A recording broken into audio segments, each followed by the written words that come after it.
Today we're going to introduce you to some new members of our farm family, walk you through some of the projects we have going here, and to wrap up, Bree is going to show you some common plants that you can find on your property that have really great medicinal purposes. Thanks for joining us. We drove to the city this weekend to run some errands. One of them was getting Jep measured for a tux for a wedding he was asked to be a part of in September. There's few more adorable things than getting a 3-year-old measured for a tux. I think he was as tired as I was. So this last weekend, Bree and I had an evening without the kids, and we used that to actually go pick up some new additions to the farm. So we got 2 sheep. I don't know if you can see them, they're over there. They're still pretty afraid of us. They're pretty skittish. They're about 8 weeks old. So they're just off the mom and getting on pasture for the first time. I've always wanted this kind of sheep, and we had 2 sheep in the past, but they weren't Suffolk, and that's what these are. So they're 2 males, 2 rams. The plan right now, because I want to sell one for meat, and then I want to keep the other for breeding. The one for meat, the plan is to castrate. I'm most likely going to try banding, and I'll probably make a video about that because that should be an extremely interesting experience. Probably around 6 to 7 months old is when we would butcher. The other one, I will keep him intact and find a female at that time. How we ended up getting these, and we didn't have any plans to get sheep this year, but I met someone online who actually did 4-H, and typically their sheep were giving birth in January. A couple of these sheep, they threw caution to the wind and got themselves into some trouble. So they had these out of season, and she needed to get rid of them. We jumped on it and decided, you know what, there's no time like the present. Really cool idea that I saw in another video that Lyric here actually helped me put together today.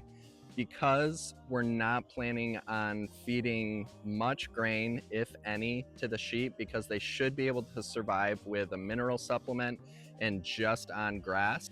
So we took this pallet we found in the woods, and we just kind of screwed it into the tree, and we just kind of stuffed some maple leaves because we noticed that the sheep like maple leaves a lot. Works really nice.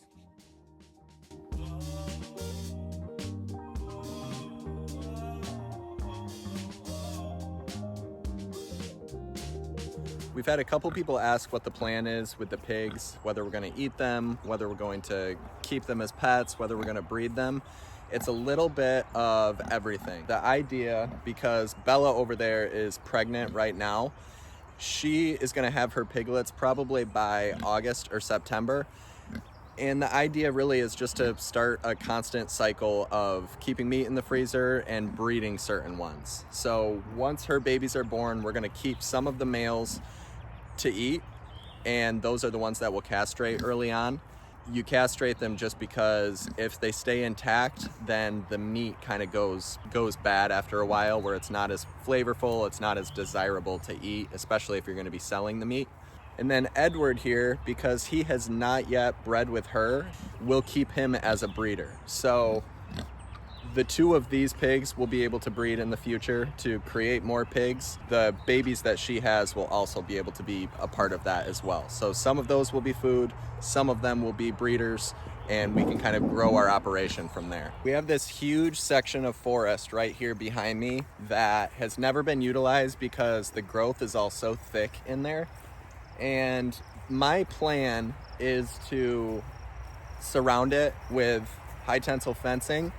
And that's going to be, once we have all the pigs are born, we have 10 or 12 pigs, then that's going to be the area that I want them to be, because it's probably 2 acres. They could last a long time on that amount of forage.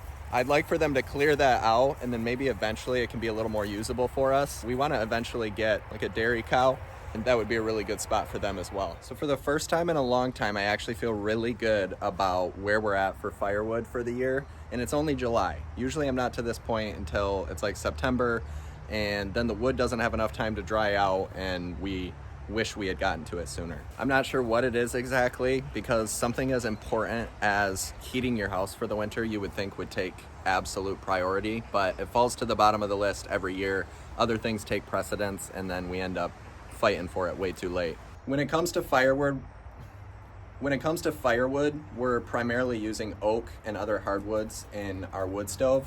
You really can't use pine because the amount of creosote that puts out, it puts you at a lot more risk for that building up in your chimney, and then eventually you're at the risk of a fire happening.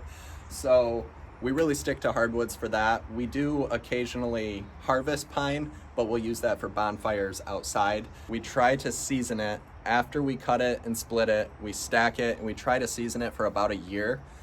2 years is fine as long as it doesn't rot out. We found a year is really the sweet spot. That makes it super easy burning. It's an easy fire to start in the winter when you wake up and the house is super cold and you need to start a fire early in the day. It's way better to have super dry seasoned wood to do that with than sitting there fiddling with matches and trying to get it to light when it doesn't want to. We were able to finish off getting our potatoes hilled up. So we hilled them with dirt, and then we also hilled them with dead leaves.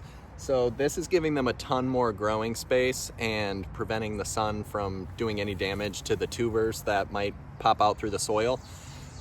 They are looking a lot better than they were. So at first, they had started to yellow a little bit. We had a couple weeks of pretty consistent rain, and the plants really are affected by that, and they were starting to get yellow. As soon as I put these leaves on there, and we've had a couple rains since then, but it's really evening out the moisture. The leaves absorb what the plants don't need and allow them to get the moisture that they do need, and it retains the moisture that they need. Now they're back to being a dark green color like they should be, whereas before they were starting to get a little bit yellow on the leaves, and so it's worked out really well. I'm happy with the leaves so far. She's a working woman. Hey everyone, I thought I would give you a couple herbal tips. I'm going to talk to you about yarrow. I am an herbalist and I've been doing this for about 6 years, studying plants and turning it into medicine. This is yarrow. It can come in a lot of different colors. It mostly grows on the side of roadsides or where the soil's been where the soil's been moved around a lot. This is white yarrow. I think you can get it at plant nurseries and it's yellow or pink. I usually make my yarrow into a tincture, which I have right here. I often use our yarrow tincture for respiratory support. So if my kids have gunk in their chest, they have a lot of drainage, they have a cough, I will give them a dropper about 3 or 4 times a day of this. It can also be used for liver support. So what that means is if you have liver toxicity, you need to do a liver cleanse, yarrow is super great for that and helps just get all those toxins, flush them out of your body. I will probably do another video on this to show you, but the easiest way to make a tincture is to harvest the yarrow. You can use all of the stalk, the stem, and the flower. You don't need the roots, but you soak it in a jar of vodka for about 6 weeks or longer. Shake it up occasionally, make sure mold doesn't grow on the top so it's fully submerged, and strain it and put it in a bottle, and that's all it is. So the next herb we have here is mullein, and this is a common plant in the Midwest, and it can get even taller than this. The leaves can get really huge. This is a really fun plant to find in the woods. I always get very excited. The really good thing about mullein is when these flower and all of these turn into flowers, which I wait, I harvest the top, and there can be different ways to do this. This is just how I do it. You harvest the top and then I dry it and wait for my kids to have an earache. And so when they get an ear infection or complain about anything about the ear, I will put this in oil, olive oil. You can use any carrier oil. I just choose olive oil. You will put some crushed garlic cloves in there. Let it simmer on the stove for about 10 minutes. You don't want it to get boiling, but once it cools down and you've sifted it, you can put a couple drops in your child's ear or your ear, and for about 10 minutes they'll sit there with a hot pad on it, and then you let it drain out. And I've done that off and on throughout the years with my kids, and their ear aches have gone away completely after a few hours of doing that. Everybody loves raspberries, and I really love raspberries for more than just eating, but also using medicinally. And it's great for women who are on their menstrual cycles. It's good for uterine health, and at the tail end of pregnancy.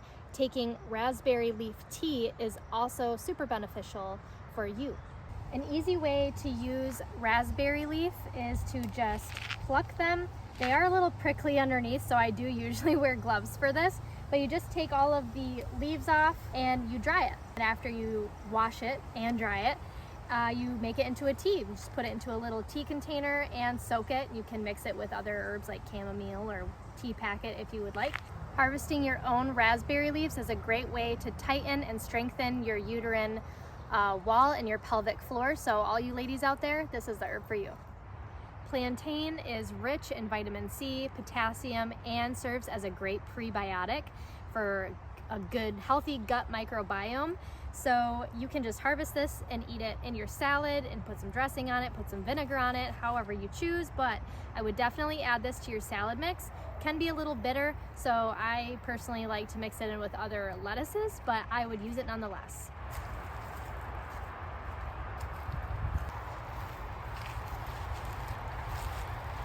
I am always super stoked to find burdock. The root is super medicinal. You can use this as a blood purifier. This is great to use as a poultice for topical skin conditions, psoriasis, eczema, and whatnot. It helps to relieve inflammation on the skin, and it is a really, really fun plant to come by. The root is more so of what you want.